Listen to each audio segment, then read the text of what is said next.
안녕하세요. 반갑습니다. 기능학을 진료하고 연구하는 의사 박효준입니다.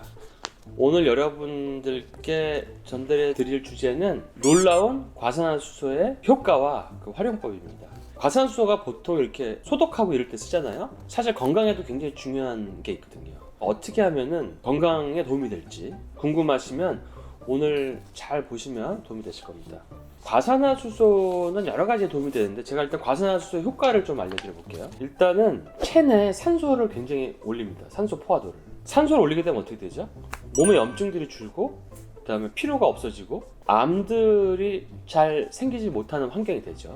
그게 과산화수소의 역할이고, 저번에 이제 비타민C 고용량 요법의 원리에 대해서 얘기했을 때 고용량 비타민C 주사를 맞으면 몸에서 과산화수소가 생성이 돼서 그게 몸에서 산소를 많이 생성시킨다고 했죠.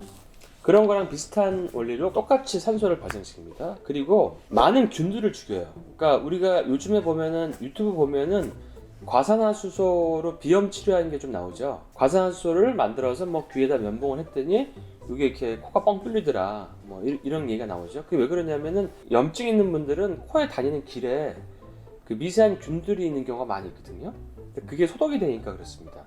그래서 그게 과산화수소만으로 완전히 없어지는 분들은 항생제를 쓰지 않고도 축농증이나 풀비루나 비염이나 코막힘 등이 많이 완화가 되는 거죠. 그래서 그런 박테리아, 세균, 곰팡이균, 바이러스, 심지어 기생충, 요즘에 뭐 영화도 기생충, 뭐 암 치료할 때도 기생충이 굉장히 이제 이슈가 되고 있는데, 그럼 기생충을 치료할 효과도 있어요. 그리고 요즘에 많이 돌아다니는 신종 코로나 바이러스에 대한 효과도 가지고 있습니다. 과산화수소가 굉장히 중요하죠. 모르면 안 될 아이템입니다. 과산화수소 검사를 하시면 식용 과산화수소가 떠요. 보통 35%짜리가 뜨거든요. 그거를 이제 3%짜리로 만듭니다. 3%짜리. 비염 때문에 귀에 면봉으로 바르던 그걸 물에 타서 드시던 3%짜리를 만드시는 게 좋아요. 그래서 이미 이제 외국에서도 많이 하고 있는 방법인데, 우리가 50cc짜리 3%를 만든다고 가정했을 때 생리식염수를 45.8cc, 과산화수소를 4.2cc 하면은 3%의 과산화수소가 나오거든요. 그러니까 이거를 비염 있는 분들은 귀에 면봉으로 쓰셔도 되고, 식용 과산화수소를 쓰면은 이거를 하루에 뭐 한 3방울, 4방울, 5방울 이 정도를 물에 타서 복용하셔도 됩니다. 그러면 아까 얘기했던 항바이러스, 항기생충, 항균, 옥시전을 만들어서 항암에 대한 효과들이 있는 거죠. 아토피나 건선이나 자가면역도 좋아지게 합니다. 이게 다 염증 질환이기 때문에 그래요. 그래서 암에 대한 그 과산화수소에 대한 논문들을 좀 보면요, 이런 것들이 나와 있어요. 폐암 환자한테 과산화수소를 이제 쓴 거죠. 과산화수소를 이제 써보니까 암세포 대사의 특정 사이클에 관여해서 폐암세포의 괴사를 유도하더라, 이렇게 나옵니다. 그래서 건강을 위해서 보면은 그런 과산화수소를 식용으로 만들어서 복용하시는 분들이 있습니다. 내 몸에 무슨 균이 있다거나 자꾸 폐렴에 잘 걸린다거나 뭐 가래가 많다거나 비염이 있다거나 아니면 진균이 뭐 피부에 있든 뭐 무좀이 있든 여러 가지, 아니면 방광염이 자주 걸리던 지렴이 잘 생기던 그런 균이 있을 때 이런 과산화수소 복용법이 도움이 되고요.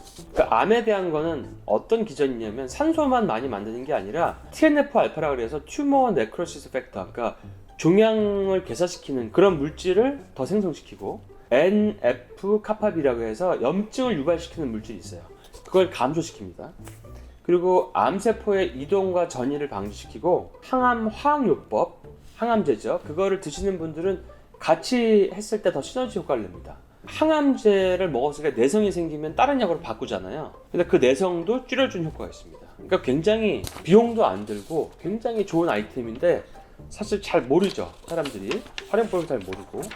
그 외에도 세포의 대사와 호르몬의 대사도 정상화시키고, 떨어져 있으면 진강시켜주는 효과가 있고요. 약간의 그 진정 효과도 있어요. 진정 효과. 그 다음에 강력한 산소를 유발시키는 산화제죠. 근데 산화제를 먹으면 어떡하냐 그럴 수도 있는데, 저번에 제가 고용량 비타민C 원리에서 얘기를 드렸지만 산화제를 먹어도 몸에서 산소가 발생하면서 그 염증을 가라앉혀주는 효과를 내게 됩니다. 그래서 과산화수소가 활성산소가 많은 자가면역 질환이나 암을 치료할 수 있는데 쓰일 수 있는 작용을 합니다. 그 다음에 이제 뭐 백혈구 수치 떨어지는 것도 올리는 효과가 있어요. 그러니까 우리가 항암제를 먹으면 백혈구가 떨어지죠. 그 다음에 면역을 올리는 것 중에서 뭐 인터류킨 2라고 하는 이런 것도 증강시킵니다.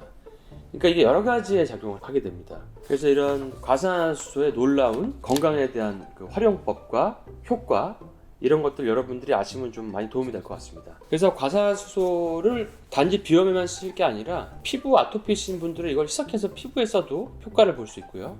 그다음에 이렇게 바이러스가 많이 이제 창궐할 때는 희석을 해서 이렇게 뿌려도 소독하는 효과가 있고 항바이러스 효과가 있으니까요. 식용 과산화수소를 제가 아까 말씀드린 것처럼 희석을 해서 쓰시면 마치 고용량 비타민C 주사를 맞는 것 같은 효과를 낼 수가 있습니다.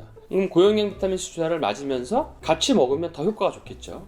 그러니까 암이 있거나 염증 질환이 있거나 통증이나 알러지나 자가면역이나 이런 분들은, 또 피곤하신 분들은 이 요법을 잘 활용하셔서 정말 싸고 건강한 방법으로 병원 탈출을 하시길 바랍니다. 그러면 다음에 좋은 주제로 다시 찾아뵙도록 하겠습니다.